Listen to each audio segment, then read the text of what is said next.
All right, everyone, I want you to stand up right now. Take out your phones. Take a selfie with your neighbor. It's time to get social.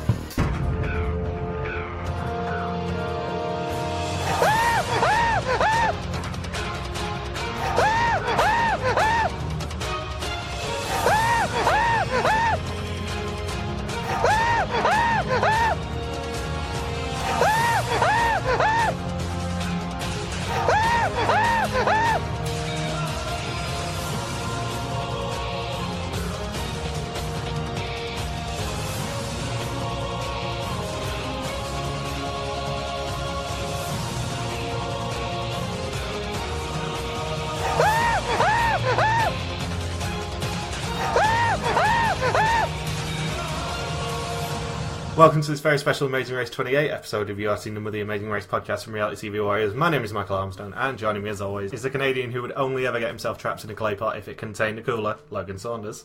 Morning. And I'm very pleased to say that joining us today is one of the stars of Amazing Race 28 herself. It's Sheri LaBrant. Hi. Hi. How are we? How are y'all? Yeah, we're not doing too bad. It's rapidly winding down this interview season now. We've got one more after you now, and then we take a few weeks break. Well, I'm glad I was able to fit in with y'all's schedule. You are number 10. Oh, well, that's perfect. Anyway, so Sheri, how were you cast for season 28?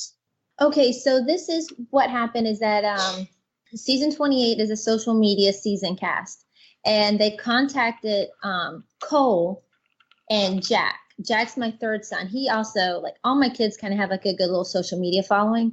And so they contacted both of them, and they wrote back. And I think when they realized that Jack was only 17, they weren't sure if that was going to work well with California actors laws, because even though we're traveling around the world, you still have to follow those laws.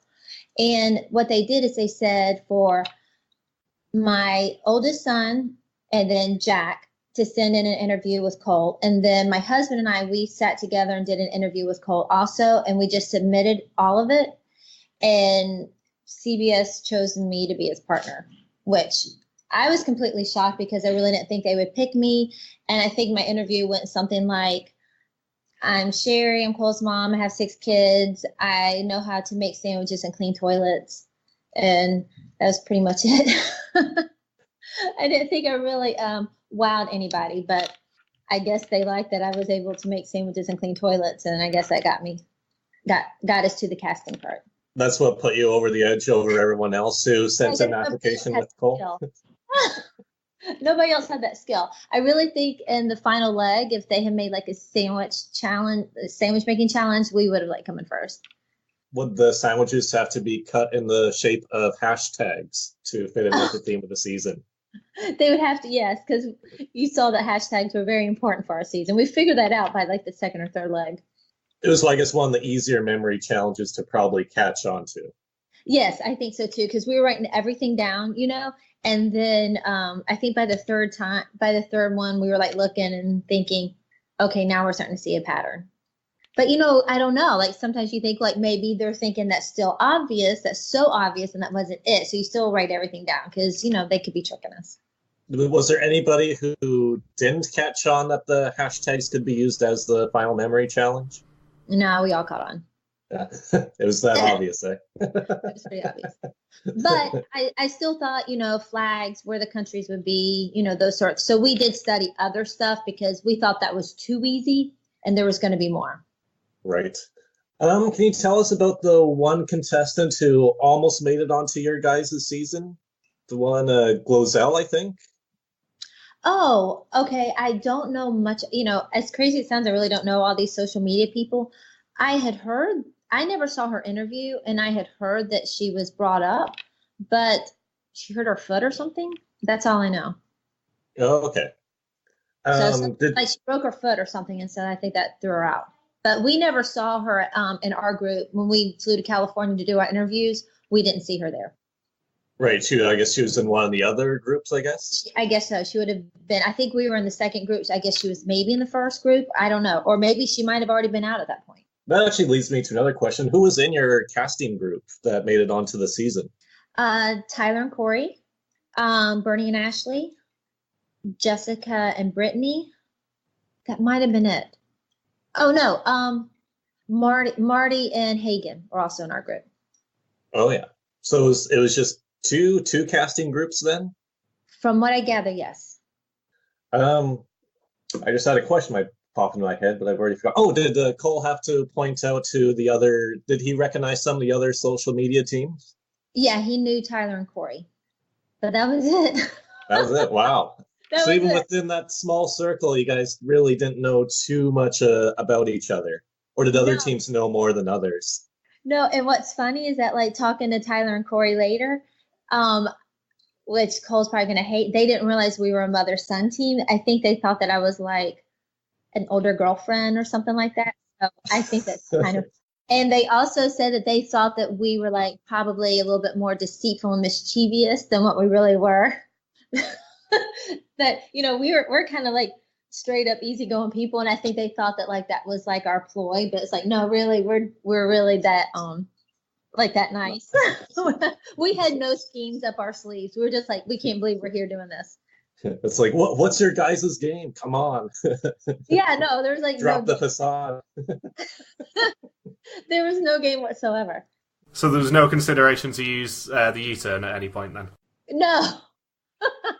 And actually, we had even talked about U-turn and like would we U-turn people, and Cole and I had kind of went into it that we kind of wanted to do the race like straight up, and if we had to U-turn people, that just for our own standpoint, that we just wanted to beat people because we beat them, not because we U-turned them. Not that there was anything wrong with it. That's part of the game, but that was just how we felt. Do you know anybody who was considering to U-turn you guys during the race? I don't know anyone that was considering it, but I do think actually the first U-turn they didn't. Nobody I think was going to U-turn anybody. And I guess no one even thought about U-turning us, because then we had the second U-turn, and obviously the strong team was the Frisbee boys, and so they needed to go. That was the strong team that needed to go. So they had the target on their back. Right. I think other teams have talked about this before, that there was almost like I think we've talked about this with Hal Johnson from Amazing Race Canada as well, that there was almost like a metagame, I guess, with the U-turns, because people were worried about pissing off the other teams' fans on social media by doing anything super mischievous or using U-turns. I mean, that was never brought up. No? Oh, okay. Yeah, because I was just, I think Blair mentioned it in one of the Facebook groups a while ago, that there was a bit of concern with that, with how maybe that was just the case only for them, I guess, but they were worried how people would react online if you U-turn some of the other teams. Oh, I mean, maybe we were low on the totem pole. We didn't hear that conversation. But, and maybe also because we weren't planning on U-turning anyone. So, but it wasn't that we were worried about what other fans would think, other people's fans would think. It just wasn't how we wanted to play the game. And a big complaint for our season is that everyone thought that we were all too nice and that we were all concerned about our, our reputations. And maybe there is a yes and no to that. I think that all of us are real nice because we are, I'm saying we, I'm not, I'm just like a mom, but they all are social media people. So they're naturally nice, they're naturally engaging. And also, how I felt, it wouldn't be right for me to be a naturally nice and easygoing person, and then I come on TV and I'm just like this mean, horrible person, and I'm backstabbing everybody and tricking people and saying, oh no, this is over here and it's over there. Like, that would be so against my character that I wasn't going to go on TV and be someone that I'm not. Yeah. And not overcompensate. Yeah, there was no reason to overcompensate. Like, it's just and so I think that's how everyone on our season was. It's like, it would be stupid for you to see, your favorite YouTuber or Instagrammer, and you've been watching them for years, and then now you see them on TV and they're not even the person that you've been watching on for years. You know what I mean? So what you saw is just who they are. And, I read a lot of reviews and from Amazing Race fans, and they're like, oh, they're just being so fake and over the top. And it's like, it's because they have no idea who these people were. And if they just went back and watched them online, they would see, no, that's exactly who they are. So if some of the people, like a lot of people didn't like Blair's voice. That's Blair's voice, So if you don't like Blair's voice, that's her voice, She wasn't faking it for the show. Or I think some of them thought that some were over the top. Well, if you go and watch their YouTube stuff, they're over the top. And Cole is silly and goofy. If you went back and watched his YouTube, he's silly and goofy, so. So what you're saying is I should go on Amazing Race Canada and try to create the most stereotypical Canadian accent possible and just see if people accuse me of faking my own voice. Exactly. So, yeah. So why do you think you and Cole worked together so well as a team? How did you guys get all the way to second place by the end of the season? Well, first off, that when we went into the race also, we came to an understanding that I wasn't going to pull the mom card on him and say, we're going to do this because I'm mom. And he wasn't going to pull the man card on me, like, well, we're doing this because I'm a man. That we were kind of going into this as equals. And as awful as it sounds, I didn't really think we were going to win. So we just both wanted to do the race, have a great time. So when we came home, we had really good memories and just enjoy the experience and just do one leg after the other. And I don't know, maybe that's how we did well, because we were just goofing off and having fun pretty much the whole time. In contrast to Kurt and Brody, who were probably taken a bit more seriously than others, I guess. Yeah, I mean, Kurt and Brody definitely. I mean, I guess maybe if you were like two guys, I think two guys, like, you kind of have that competition, like, like I'm a man and, we're going to win it all and we can do everything. And they were an incredibly strong team. And I think that Cole and I each time we just kind of slid in at the last second. Every time we were completely shocked that we were still in it. What was the most shocking, survival for you guys in the race where you just thought absolutely guaranteed to be eliminated, I guess, other than the non-eliminations, when you were just completely certain you were gone? Okay, so, we got the continuation with Armenia, and that was the oil change thing. And I think I was just so upset at that point that even when he told us it was a continuation, it wasn't shocking. I was just so emotional because I thought I'd lost it all for us. But then Dubai was a complete shock. We were so lost in Dubai. We were hours behind everybody. And even after a certain point, we knew we were out. And we were just kind of like taking in the moments and just like, because we knew we were out. We knew we were out. So let's just go ahead and enjoy all the scenery that we're seeing. I even remember riding that little tugboat thing and holding the gnome, and it was at night. And I just sat there because I'm like, I'm sitting here with my son in Dubai, and this is beautiful. And we had a good run at it. I felt like we did a good job, and we had fun. So when Phil told us that it was a non-elimination leg, you need to go back and look at our faces. We were both shocked because we had also come to the point where, like, not that we were ready to go, but I guess we just messed up so much on that leg. It was just like we felt like we deserved to go.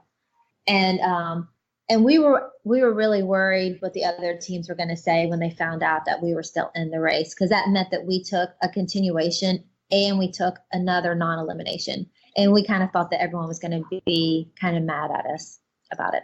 Yeah, you guys just needed to be last on the first leg, and then you would have hit all three. Why didn't you guys pull that off? I did my best to be last in the first leg. You saw I couldn't put that stupid puzzle together. I had 2 complete masks and missing 1 piece from each mask. So I did everything I could to come in last that first leg. Who do you think was the most underestimated or underrated or maybe even misunderstood team from your guys' season? Honestly, we thought that the models were going to do a lot better than what they did. Brittany and Jessica. I actually thought they were going to go a lot further than what they did. I was a little bit surprised about that.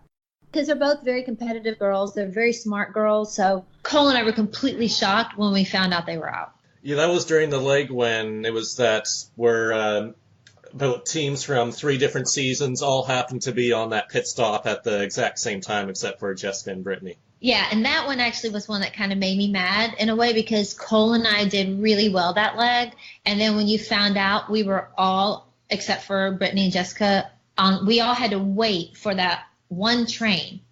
There was, I think, me, Bernie and Ashley, and the Frisbee boys. We would have been on that first train, and we could have been, Cole and I would have been in the top 3. But we all had to wait for the one train, and it ended up being all the teams made it. And I'm not a fast runner, so that's the reason why we ended up coming, like, I think I beat Blair in the foot leg race or something like that. And that's because she still had probably like 40 pounds of stuff in her backpack. She only threw away one curling iron, but kept the other 2, as I understand. Yeah, probably so. But she looked so much prettier in the race than I did, so I can't say anything. That's the price of extra weight in the backpack, I guess. Yes. Well, my backpack was overly heavy, but more so because I was packing like a mom. So I was like, well, what if our shoes get wet? And then what if we tear a pair of shorts? And what if we, so I like overly packed for like everything that could possibly happen, which if I ever get to do the race again, that will not happen. Did you throw anything out while you were on the race? Yes, we threw away a lot of stuff. I'm actually embarrassed to tell y'all, I even packed a book to read on the airplane. Wow. What was it, like War and Peace? Was it like one of those 2,000-page books, or was it at least a novella to lighten the load? I think it was a Stephen Hawking's book, honestly. So the origins of the universe. So I ended up throwing it away too. Wow, that is some deep reading for a 20-day race. I know. I've never. I know. That's awesome. So, how in most seasons there's a lot of self-drive legs. How happy were you and Cole that you only had to do the one self-drive leg in Dubai? Oh, I mean, very, very happy that we only had to do one self-drive leg, and also that it was towards the end of the race. Cole and I had no sense of direction, and that's what made it so funny when it was like we're doing the amazing race, and it's like we have 2 directionally challenged people doing the race. So I'm glad that it was only one self-drive leg, because otherwise you would have just seen us lost. Like, you just could have like a whole show of Sheri and Cole lost. Or otherwise we could be talking to, say, Cam and Darius as the second place team right now if there was That's right. more self-drive legs. That's right. That's true. I actually think Cam and Darius were in our original interview session too, I think. Oh, yeah. Did you ever interact with those guys too much? Because they were really quiet after the season, like during and after the season. Yeah, and we did, because when you at the first week of right before you do the race, we all come together. We have to do our pictures and our introduction and your shots. And so you all really weren't supposed to talk, but we all kind of did a little bit. We kept on getting in trouble. But they are 2 really nice guys, very intelligent. They were doing like magic tricks for us and everything. So that was another one that we were actually a little surprised that they got out so quickly as well. 2 very smart, athletic guys. And that just shows you that sometimes luck is part of the game. Who does the better magic tricks, Cam and Darius or Zach King? Oh, I don't know. Maybe actually live, Cam and Darius, but obviously Zach King, he knows how to work the camera angles.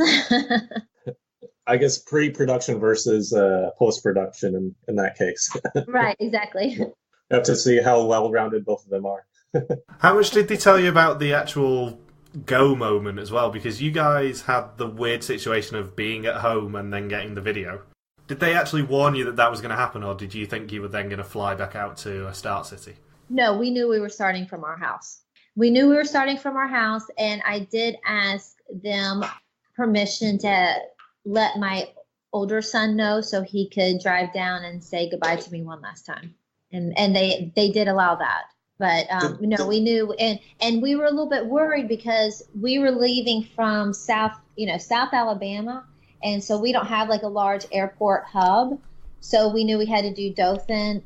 We had to drive to Dothan, fly to Atlanta, and we were just worried if that was going to put us behind. But because people in LA could just immediately fly down. They had like they had a better advantage than we did. But they said that we didn't need to worry about it. That would be equalized out. Yeah, because they stopped anyone leaving the airport, I think, until everyone had landed.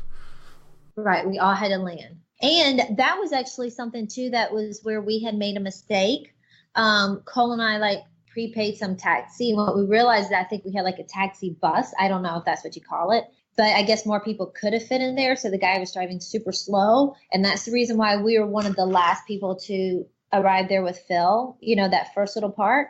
And we realized that everyone else got little taxis. So I feel like we made a huge taxi mistake, but at least like we kind of made it early on and we were able to catch up with it and learn from our mistake after that.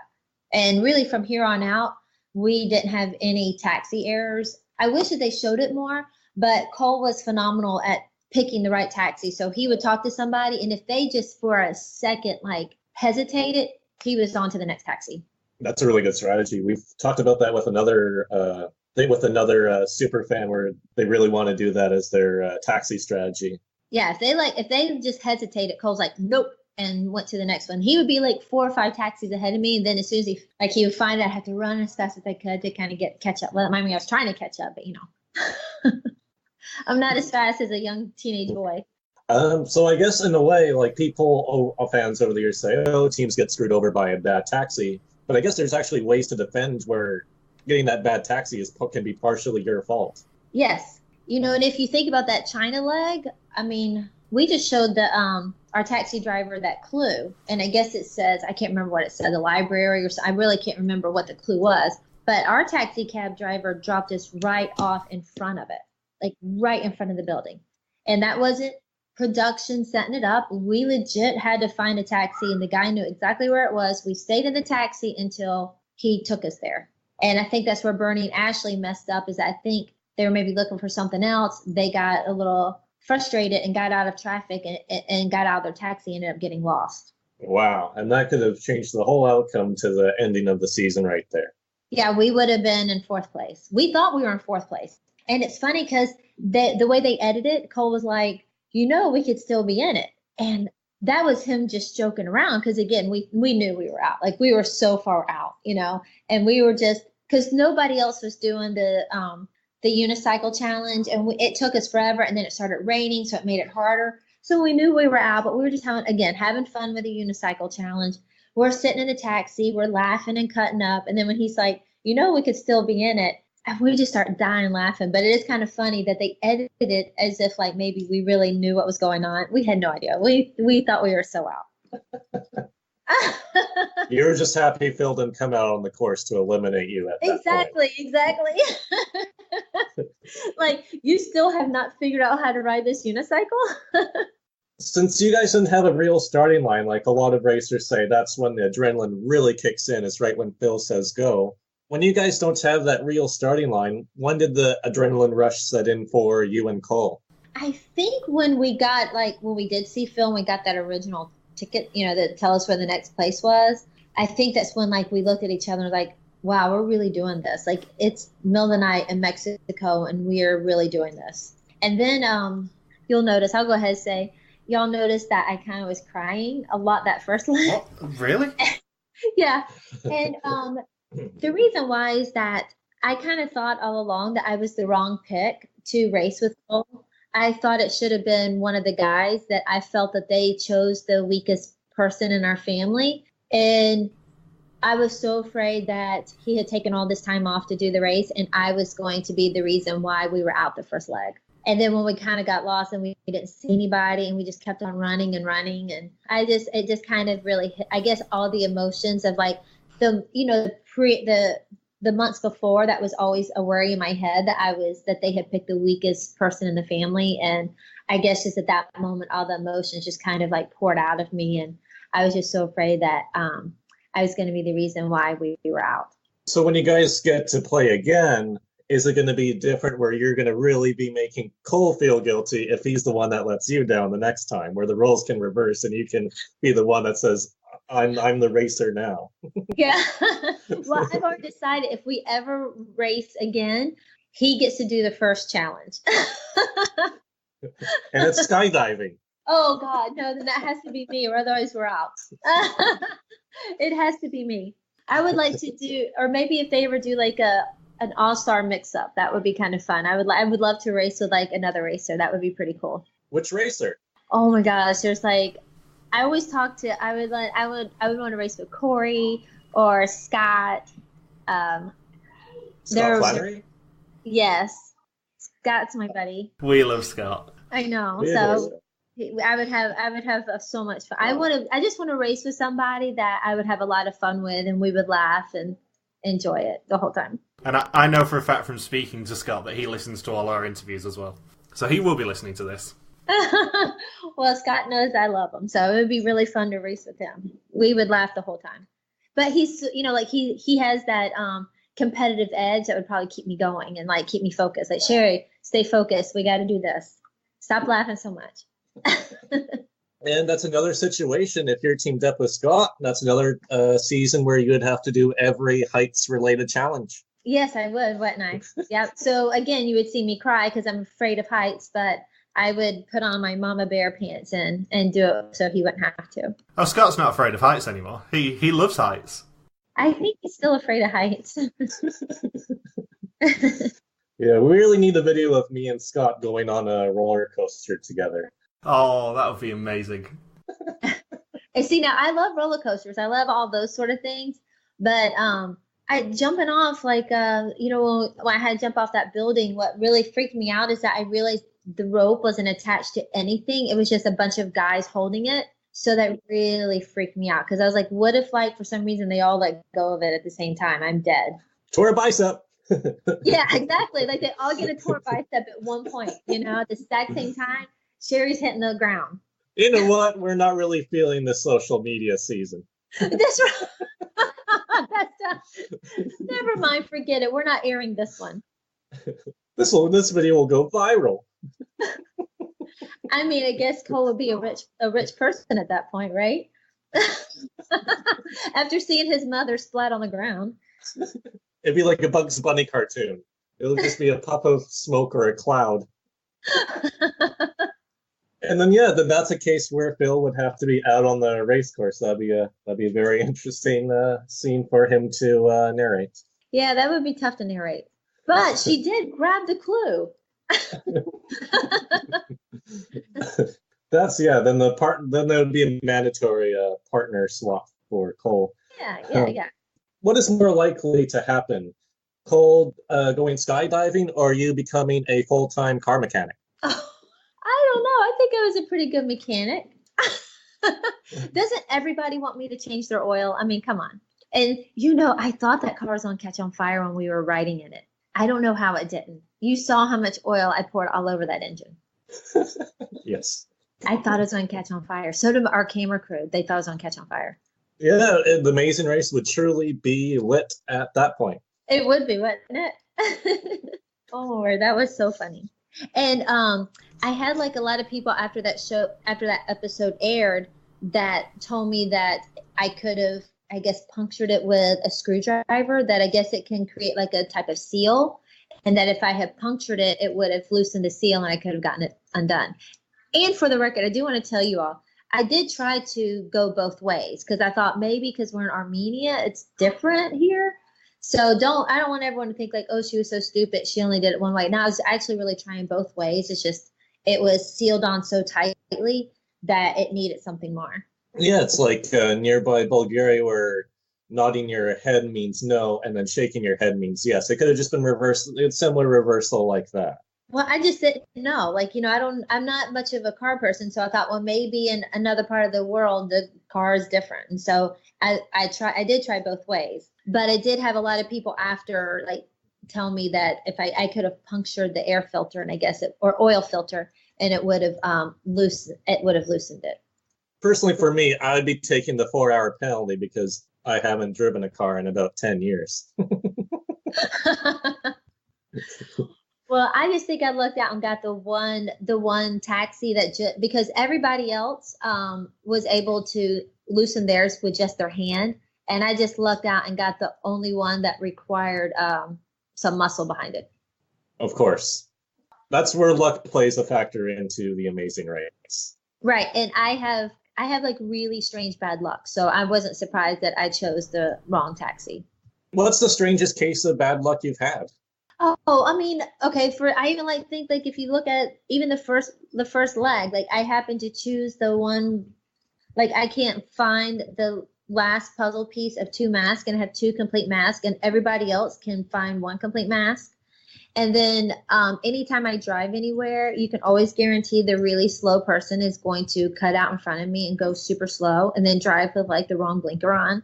So it's not like really life-changing bad luck. It's just non-important bad luck. That's what I call it. Or it'd be like first world bad luck is what you're saying. Exactly. First world bad luck. Right. So like if you got like two grocery lanes to choose from, like which one am I going to choose? I will choose the grocery lane that's going to go the slowest. Yeah, like it's really short, but then it turns out somebody has like damaged fruit and groceries within there, and then they're going to pay $20 in nickels and dimes, like stuff like that. That's my kind of bad luck. So yes, definitely first world problems, bad luck. You missed out the biggest piece of bad luck ever to affect you, and that is to have to meet Logan in real life. That's right, but I did.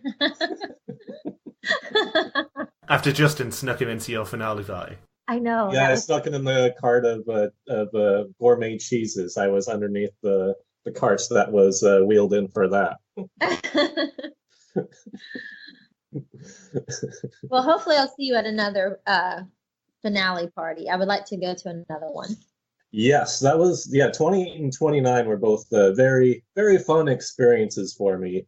Perhaps when I finish my trip around the world early next year, maybe by then season 31 will have finally started airing, and maybe right before I go home, I'll pop in for the 31 finale. Yeah, maybe so. Maybe I can be out there and see you again. Awesome. Covino keeps trying to get us to come to Hearts of Reality as well. Oh, Hearts of Reality is really fun. It's really fun. That's the one in Florida? Yeah, that's one in Florida. We just had it. Right. I almost went to it, but then I'm like, no, I'm going to save up money so I can travel some more. As much as I would love to meet Joey Covino in person. He's a pleasure to meet. We like to call him the drunk uncle of our podcast. Yes, he is. He is. He's very funny. So you guys went to 3 new countries that the Amazing Race had never been for in your season. You went to Georgia, Armenia, and Colombia. Was there a particular one that was your favorite overall? Yeah, out of those 3, probably Colombia. I would like to go back there again. Yeah, Colombia. Colombia is awesome. I'm sad they didn't go to Medellin out of all the cities in Colombia. Yeah, I mean, where we went was really pretty. But I would definitely go back. And how did you guys all suffer from hearing loss after using those tejos in Colombia? Which one was that? That's the game where like you toss the tejos and then they make this loud banging noise. That wasn't so bad. It was more surprising, like, because I don't think we knew it was going to make that loud of a noise at first. Which country did you wish you guys had gone to that they didn't go to on the race? Well, I wanted to go to Italy, and Cole wanted to go to Australia. Have you guys gone to those countries since then? No, we haven't been to either one. And did they fake you guys out with any fake country visas like they used to do a lot during the earlier seasons where you had a visa for, say, Nepal and then you didn't end up going to that country?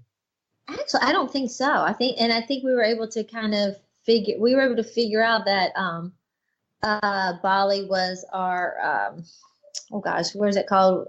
Our sequester area. Oh, so the elimination station was Bali for your guys' season? Yeah. We talked to Tyler from season 9 where he said the sequester was in Lisbon and nobody was allowed to go anywhere because it was just pouring rain for the entire 20 days during filming. Did the teams at Sequesterville for 28 get to do something a bit more fun than that? Yeah, from what I gather, they got to do a whole lot of stuff. And the only thing that was really weird is that I think they all got sick at some point. So we didn't realize this until, the race was over and you get to have we all come together and we have a dinner together. And to find out almost everybody had gotten sick at some point. From different illnesses or all food poisoning? I'm curious what's across the board. I don't know. I really don't know because, we did a couple of legs in Bali. So we were eating there, but those of us that were still doing it, we didn't get sick. So I don't think Cole and I, Tyler and Corey, Bernie and Ashley, and Dana and Matt, none of them got sick. I think Kurt had to go see a doctor or something. Oh, wow. So he had to actually get legit medical attention in Sequesterville? Yeah. So I don't know if it was food poisoning or from the water or what, but they all did get to do stuff. And it looks like they had fun, but, Cole and I were glad that we were still doing the race.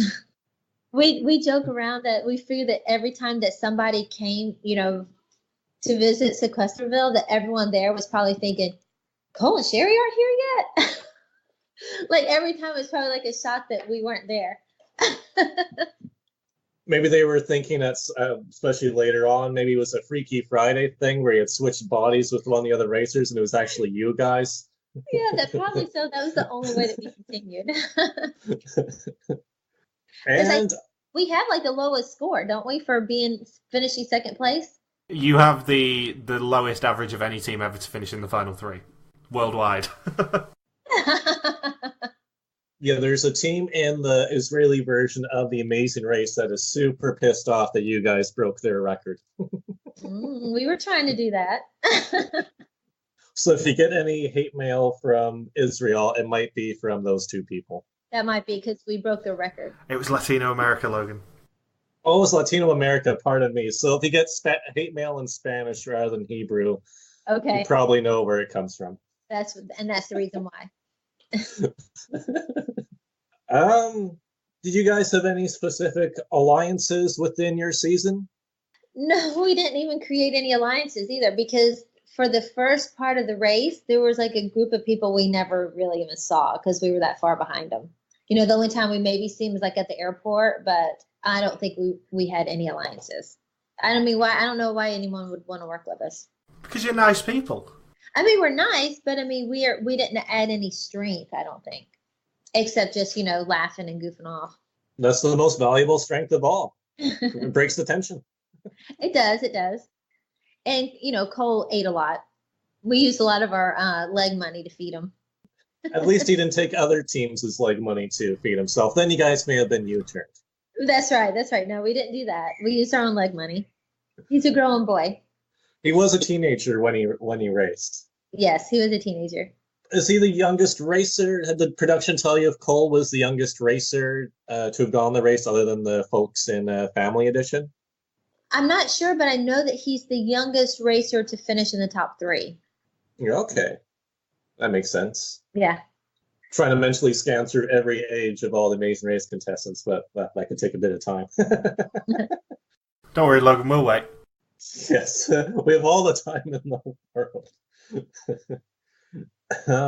Let's see. So does everyone still keep in contact around your guys this season? If they do, it's not necessarily with me. What? What did you do to them? I don't know. Really the one that I probably text the most is Corey. I'll contact him a whole lot. More than Cole? Well, no, obviously Cole more, but I thought that was a given. But no, after that, it's more so I'll shoot Corey a text every so often. That's it. Yeah. Maybe everyone else stays in contact. They're all in California and stuff, so maybe they all stay in contact, but that's about it. Can you guys talk about that unaired penalty that you guys had? I think in the second. Was it the second leg? Yeah, it might have been the second leg. It was Columbia, where he grabbed a couple of extra purses, and I guess he didn't realize that you can't do that. And so we got there, and we did. We had to wait 30 minutes, and actually, I was kind of mad because when we finished it, they made us stand around and wait for a little bit, and then they said, okay, you can proceed, which, I think we might have waited like 10, 15 minutes. And then we finally got to the finish line. And then they said we had to wait 30 minutes. And so then I wanted to talk to somebody because 15 minutes needs to be taken off because we stood around and waited for somebody to give us to go after we finished it. And they were like, yeah, we'll send someone to your room and figure it out, blah, blah, blah, blah. Nobody did.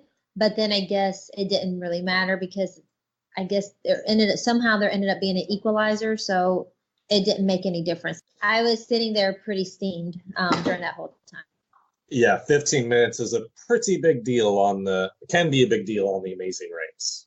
Yes, so I was mad. Were you so annoyed that Cole allowed you to swear then, or not?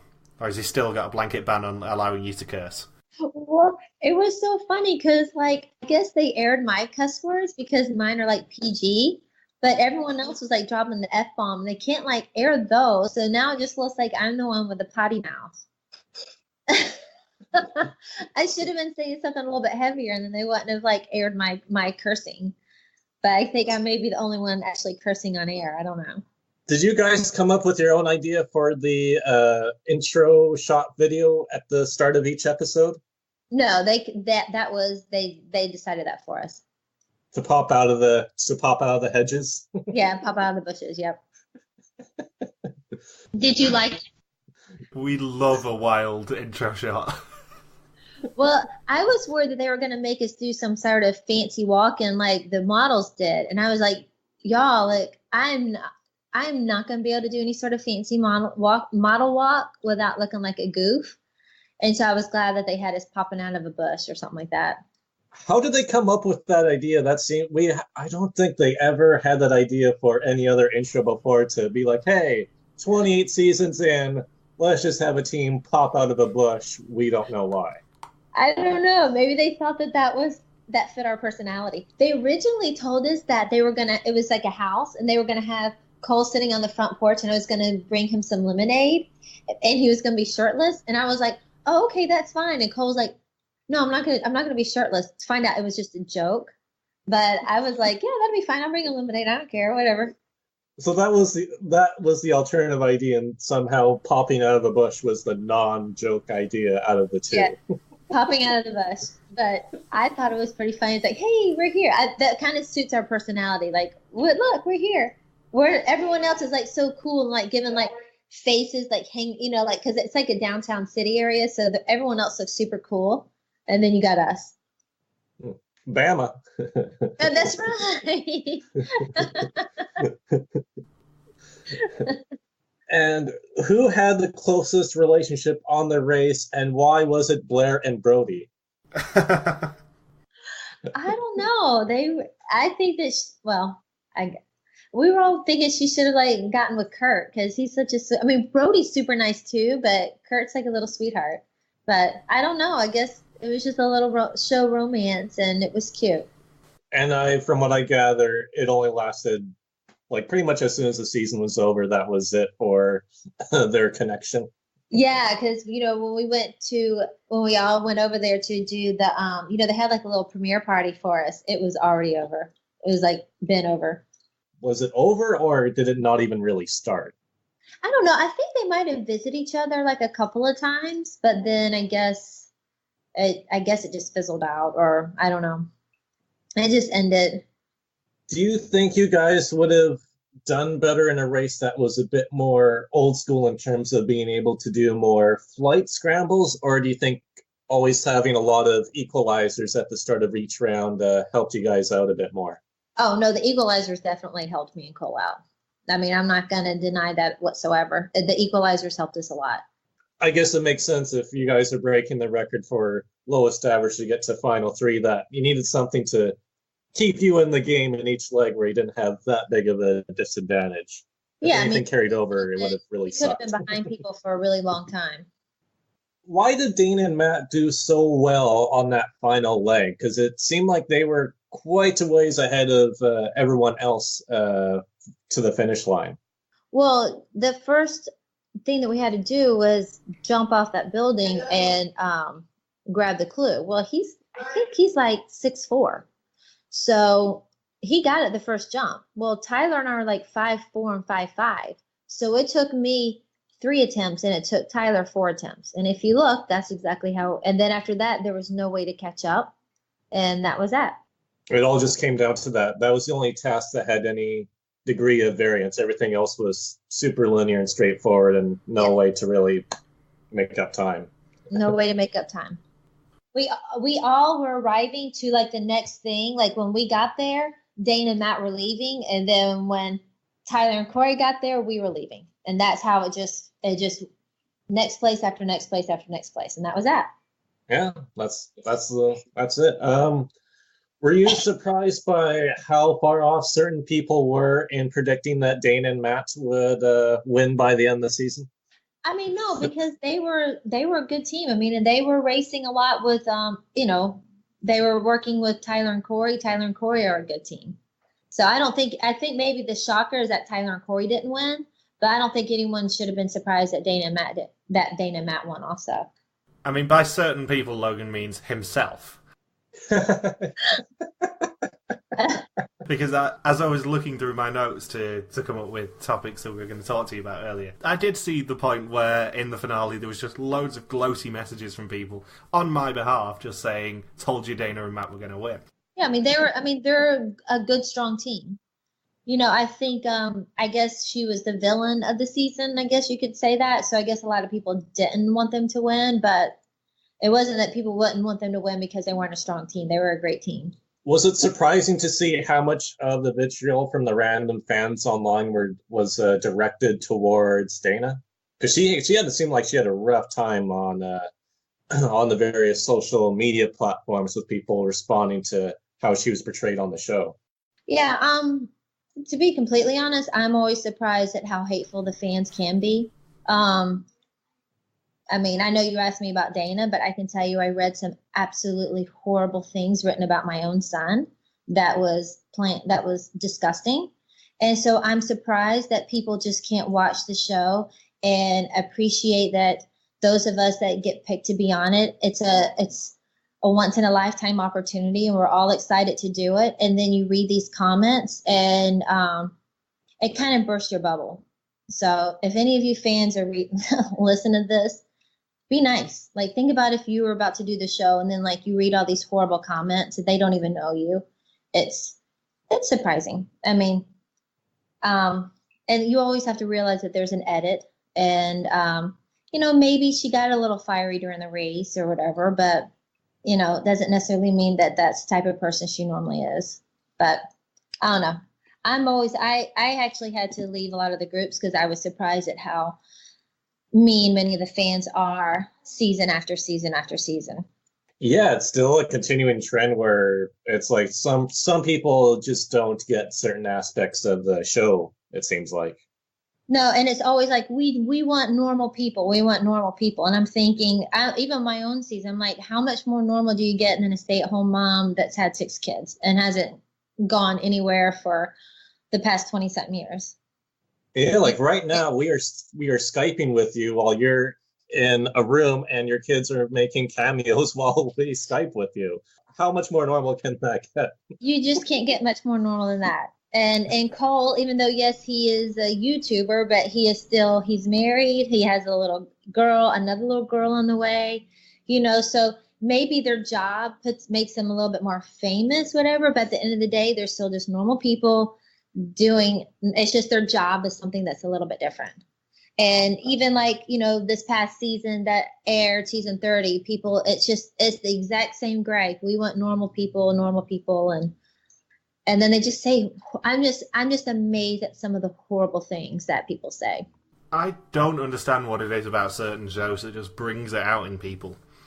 Because Amazing Race does it, Survivor does it. Over here, it's quiz shows.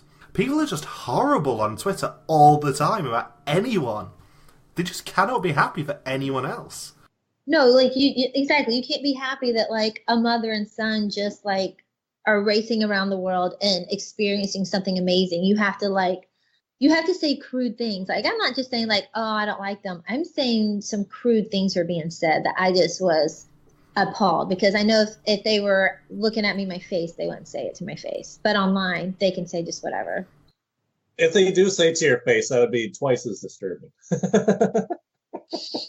I just say what no they filter. Say it again. It'd be the last time they would say it. That would be the last time, because you know how mamas are. You say something about their kids, not a good thing, not a very smart thing. Maybe not what was the worst thing that was said, but what was the funniest, silliest / most absurd complaints that you read? where it's just like you can't even take it seriously. Like, Well, what I didn't like is that I felt, okay, this is it, that people at some point thought that I was the stronger partner of the team. And I'm like, not at all. Like, he's running around the world with 2 backpacks. He's getting the taxi for us. Really, he was the stronger partner. And I don't know, I have no idea why I came across that way. I wasn't whatsoever. So that kind of always made me laugh a little bit when people would say those sort of things. Or why didn't he change the oil? Well, the reason why he didn't change the oil is because I thought that would be easy and I needed him to do something that required strength or speed. We were saving him for strength or speed. So. And that hill was a really high elevation, so that could have been more of a heights task that Cole may not have wanted to do. Which one? Wasn't the oil task a bit more on like a hill or something? No, no, he would have done it. I just said, let me do it because I thought it was going to be easy. Because I thought it was just following directions, and I'm really good at following directions. And I just didn't know if down the road there would be something that would require him. We needed to save him for something that would require speed, like running or strength. So it's like just this absurdity of fans just not quite getting like some of the roadblock strategies where it's like the person may not be stronger than the other. They just made decisions based on the little information they had. Yeah. And, and then a lot of the stuff just isn't aired. Like a lot of stuff isn't aired that really was so important in the race. And I felt like some of the really strong parts that he was good at didn't always get aired. Like I said, like finding a taxi. That's not going to be fun watching him find a taxi, but that was huge and key. And then him running around with 2 backpacks on so I could run. I guess for that to air, they could just show like Cole just doing bicep curls with the backpacks, and maybe that footage makes it onto TV. That would have. Well, I think if you notice when we were in it might have been Indonesia. Remember when we had to carry the big things on our heads? I think he has his backpack on the back and my backpack on the front, and he's carrying this huge thing, and I'm just carrying the thing. So that was one point that people got to see, at least him carrying 2 backpacks for me. There were snakes in that leg, right? Yes, and we got to carry a snake, and he was a little bit, everyone was kind of skittish, but I got the biggest snake, and I was like holding its little head because I like snakes. They're super cute. Would you ever get a pet snake around the house? Do they have a lot of those in Bama? I mean, well, actually we've moved to Florida. We just moved to Florida. We've been here for about a month and a half. Yeah, just moved for my job. But I would have a snake, but I wouldn't be able to feed them anything live. So I would feel badly feeding them little live mice or anything like that. Well, maybe just convert the snake to being a vegetarian. That's right, or just eating dead meat. The leftovers. The leftovers. I just can't feed it anything live. And do you think with enough training that Cole could outrun a camel? Something that was one of the funnest things we did. Like I always say that was pretty cool, racing those camels on a bicycle. I kind of wish we had more. I wish we had more challenges like that. Like I felt like that was like a lot of strength and like really like hardcore, like pulling and doing like physical things. I wish we had more of those kind of things. That was fun. Maybe if you guys race again, maybe there'll be in like an African safari, and you can try and outrun a lion. Yes, I'm sure that'll be completely safe. I think that'd be super safe. Or we could just like ride on the lion's back or something. Yeah, just put a saddle on and there you go. There you go. I think you guys have answered this in other interviews, but what was your favorite moment on the race? Oh, I mean, favorite moment, I guess, when we did come in 3rd place in China. I mean, I don't know if that's what you mean, but that was like pure excitement and joy. We just couldn't seriously believe it. Like that was probably like us winning the whole amazing race right there. We just couldn't believe it. It's like winning the amazing race, but without the check. Without the check. We did not get the check, but we just, I guess because we were so sure that we were out, and then that we beat Bernie and Ashley, like you've got to be kidding me. Like they were such an incredibly strong team that we were just beyond shocked. Like we thought everyone was going to already be in their hotel room sleeping. They should have, Phil should have thrown some Tejos as you guys came around the corner just to add in the extra excitement and energy. I know. Well, I think you saw like Tyler and Corey and Dana and Matt's face. I think they were just equally as shocked as well. Did any of the camera operators faint when they saw you guys turn around the corner? I'm sure they did. I wish I could have seen their faces because I know that they all probably communicate with each other. So I'm sure at some point they were probably like, guys, we just want to tell you, Sheri and Cole just pulled up in front of the place. I'm not kidding you. Is it April 1st? It's April 1st. They were probably like, I'm sure Phil was probably like looking over the edge, like, are you sure about that? And then our dumb luck, like we're just like, we could have gone straight or gone left. And I saw a guy just standing there with an umbrella. And I was just like, Cole, let's just try this way first. So he started going that way. And as soon as he rounded, he saw steps. And he was like, Mom, this way. So I just took off running. And seriously, dumb luck. We could have gone left or we could have gone straight. Instead, we went left. And then I guess Bernie and Ashley, when they came around the corner, they were crying too, but for the exact opposite reasons. Yeah. Seeing all three of us up there, it was, I'm sure it sucked because they knew that they were a good team. And they were an incredible team. Would they be one of the teams from your season you want to see come back if there was a future All-Stars? I mean, I'm sure people would love to watch them come back. I mean, they would always like at the airport look things up, and like Cole and I, we would be kind of chilling, and then we're like, well, man, I don't know, maybe we need to look some stuff up. So we would be like punching computers, but I don't know what we were looking up, but we had to look like we were doing something. Just end up looking up red versus blue videos on YouTube. Yeah, that's all we were doing, really. It wasn't anything important. We were watching cat videos the whole time. Yes. There's worse ways to be spending your time in an airport. So much research, guys. We're going to be so far ahead of you. Yeah, they were looking up lots of stuff. They knew tons of stuff, and, we didn't. I'm sure anybody else is probably like, we would love to race against Cole and Sheri again because they suck. You guys made it to Final 3, though. You were second place. I know, but that's definitely probably by dumb luck. I mean, we did it. Next time you guys play, you have to get all 3 non-eliminations. We need that record to happen. Okay, that's our plan. And then win at the end. Hey, or we may surprise everyone and just come in first place every single leg. Yes, go for both the best average and the worst average of anyone to make the Final 3. Go 1.0. I think that's the way to go. Go from 5.59 or whatever it is and shoot your way up to the top. Take that, Eric and Jeremy. Of course, I think y'all are laughing because it's seems impossible.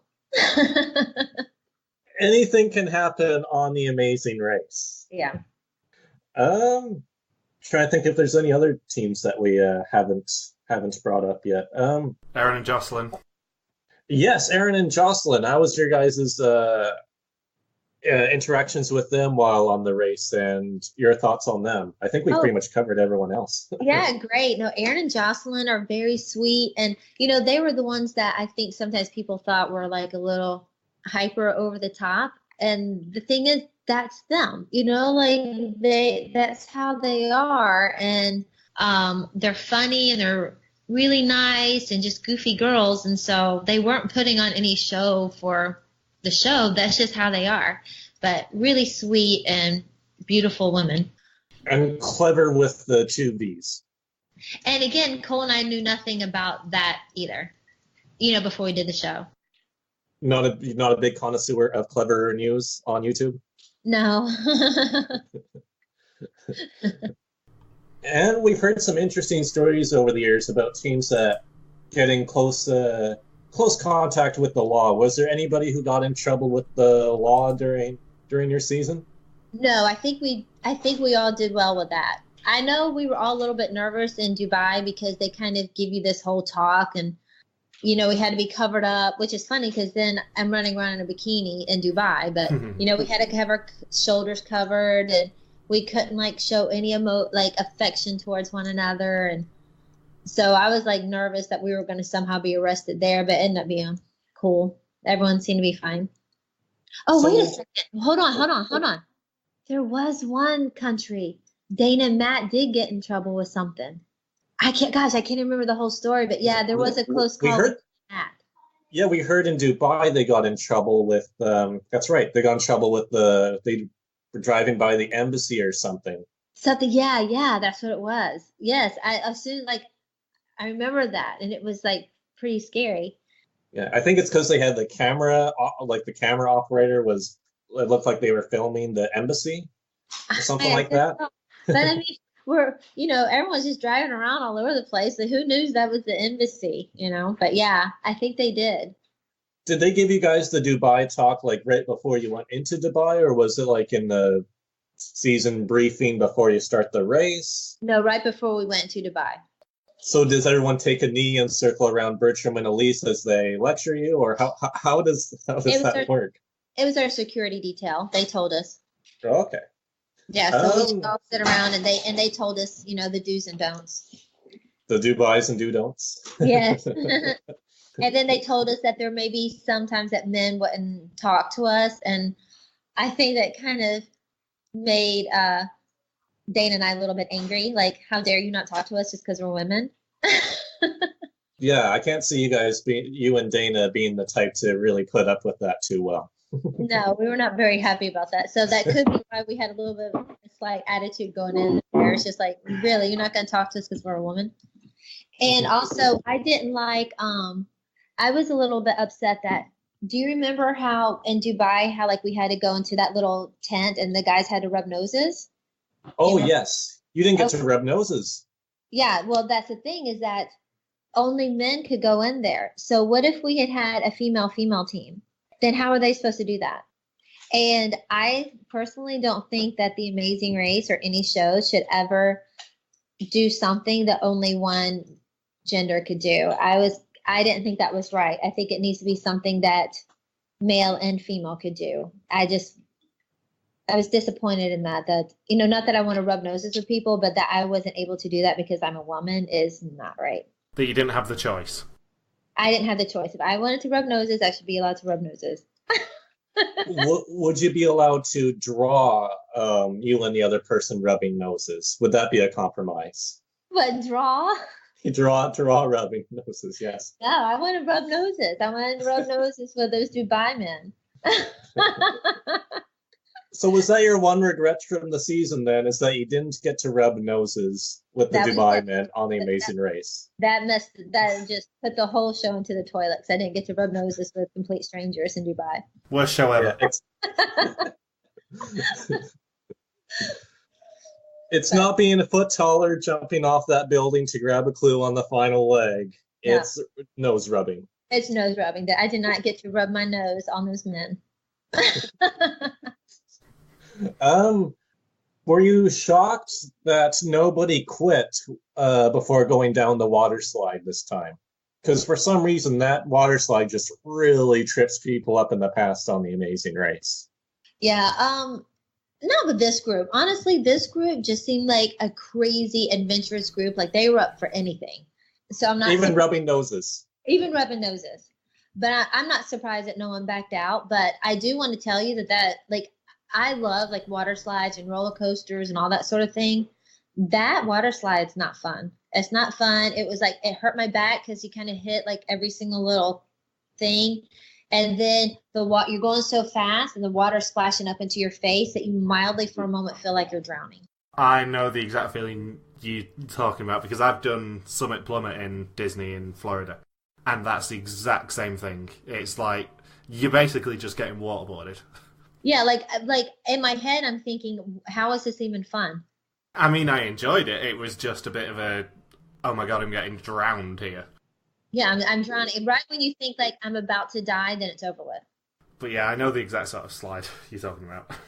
Would Flight Time and Big Easy have been able to convince anybody to not go down that water slide? No, I think everyone would. I think everyone was willing and ready to do that water slide. Did you have any other questions, Michael?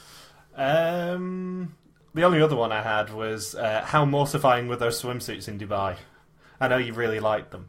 Oh, they were actually horrible bathing suits because the fabric wasn't, it didn't move. Okay, so for example, the straps, the like to adjust the straps so you didn't fall out. It wasn't like normally how bra straps and bathing suit straps, they just kind of slide really easily. These didn't slide. So I actually had to get my teeth and had to adjust it so I didn't fall out. Otherwise I just would have, because the straps were just so hangy that I would have like shown a little more extra for the show. Now, I'll be honest, if we were, by the point we got there, everyone else was done. But if we were still like with the other teams, I don't know what I wouldn't have adjusted. I took the time to adjust the straps. I wouldn't have adjusted the straps. I don't know what I would have done. They would have had to blur a lot of things out. That definitely would have been interesting in Dubai. It wouldn't have been, but I mean, like, I wouldn't have taken the time to adjust the straps. And I know the other girls did. And I think if you notice, I think Dana kept falling out. And it's because those straps were not, you couldn't adjust them quickly. And they were at the longest length. It's like they came up to here. So it wouldn't have been, I mean, I guess great for ratings. But I mean, I didn't like, the material was not very good. Yeah, there's even a guy on, now that I just remember, there was a really creepy guy on Reddit that like who never posted on Reddit before, and then he had a thread of posting a bunch of screen caps of Dana in the bathing suit. Yeah. And that's why I know for a fact that she probably didn't adjust the straps because, she's doing it, competing with other people, and she just kept falling out. And I think they were like, Dana, I think your nipple's out. So she had to keep on putting it back in. But I mean, anybody that has done, I'm sure, Amazing Race, Survivor, any other thing is like, if that's out, you really don't care because you're competing. Like, so what? Just blur it out. Right. I don't care. Did anybody have any sort of linguistic advantage during the season? Did somebody know several languages? Well, Kurt spoke Spanish very well, so he had a huge advantage about that. His Spanish was great. So he could do all the tasks and also breeze through the first, I guess that'll be the first 3 legs of the race. Yeah. And then also, I think Bernie understood French. So when we were in Switzerland, that really helped a lot. And so Cole and I caught on that he knew French. So we did everything we could to sit close to them for the time being. Just be like, oh, you guys are just our best friends on the race. Yeah, because he knew French. And so we were doing everything we could to make sure we stayed as close as possible to him. That's actually a good strategy. See, we're not that dumb. That's what keeps you guys in the race. Just little things like that we never got to see. Yeah. That's the reason why we stuck really close to them on that leg, is because he understood. He was able to read all the bus stop, like all the, we had to do this bus to here, and he was able to read them all. Oh yeah. Did he also have who was the best with identifying those? I know you guys had the world flags, and I believe that was in Switzerland. Yeah, that was Switzerland too. I think Cole said he knew a couple from soccer. But I think Bernie knew a whole lot. And then I guess was Kurt. I think Kurt was the one doing that. So, I mean, Cole was, teamed up with Bernie and Kurt, which are 2 like crazy smart people. And then Cole's smart too. So you had like 3 really smart people doing that one. Wow. The intelligence on top of the 4% body fat. Exactly. In some seasons, there's some equalizers and overnight stops that have less than stellar accommodations. Did you guys have any really bad accommodations during the season? We stayed outside overnight in Indonesia. We stayed like in little tents, like little individual tents. That was kind of interesting. And then actually our first night, was it in Mexico? Yeah, Mexico, we stayed outside too in tents, and it was really cold. So we had to like put on our cold clothes and sleep in our tents. Sleep in our sleeping bags. But what I hate is that everyone's sleeping bag was like this. Shh, shh, shh, shh, shh. So you really couldn't get much sleep because anytime anyone moved, you could hear, shh, shh, shh. You know what I mean? Yeah, because Mexico City, you guys filmed there in October, and it's not known for being a particularly warm city to visit. Yeah, it was really cold. It was really cold that night, and Cole wouldn't snuggle with me. He didn't want to cuddle. What? Why not? I know. Isn't that what every teenage son wants to agree to do? Wants to spoon with his mom in Mexico. I don't know what the problem was. I guess that put an end to the rumours of you being his very older girlfriend. Or maybe exes. Maybe they thought you guys were exes. They thought that we broke up, and now he was stuck racing with his old girlfriend. Yeah, he was trying to be clingy, and then you had to push him away. Yeah.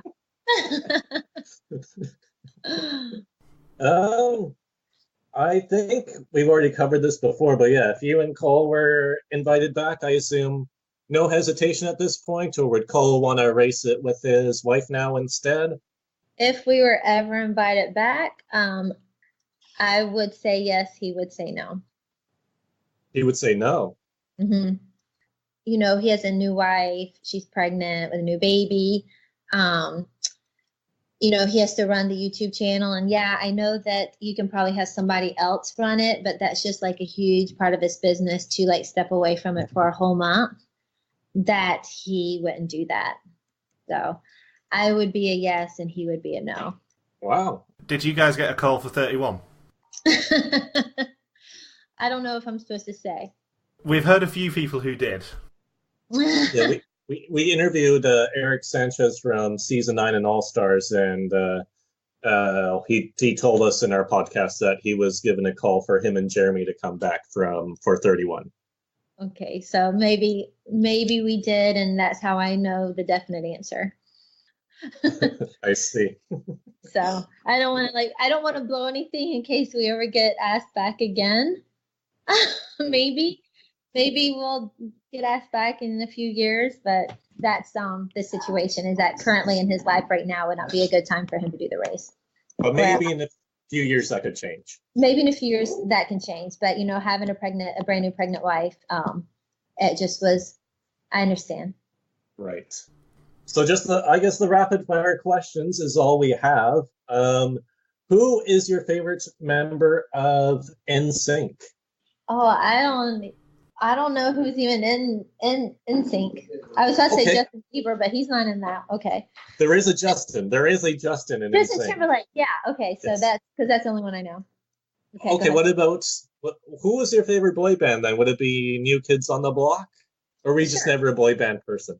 Yeah. No, I've never been a boy band. I mean, I don't know. Yeah, but yeah, we'll say them definitely. We'll see. This is going so well so far. I'm just sitting back and letting you do this one, Logan. It's fun. Man, what were the other questions, Michael? We skipped out on the rapid fire questions last time. Who would win in a fight between a baboon and a badger? Ooh, a baboon. Why? Why a baboon? You had no hesitation with that. Have you seen how strong those things are? It just like rip its little head and legs off like that. Could it carry 2 backpacks? It won't. It wouldn't. It doesn't need it. It's like they would run in all their glory. It doesn't want to cover up that pretty butt it has. That's right. Right. So it's all about the presentation. Got to keep it in shape for TV. Are you pregnant? No, I'm not pregnant. No. Okay. Yes, we've asked that question every week, and so far, it's always been a no. We're waiting for us to be the first ones to get the news. We want to be told before the racers' family members. Well, you know, being 48, I do not want to be pregnant. No? Mm-mm. You'd rather go skydiving? I'd rather go skydiving than to be pregnant again, yes.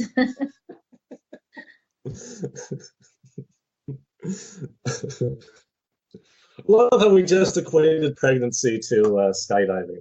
Well, especially pregnancy at 48 after having 6 kids. Yeah, I would rather skydive. Lucky 7. Lucky number 7. No. If Cole doesn't want to do the Amazing Race with you right now, just think 7th kid, that's somebody who can race with you for All-Star 7.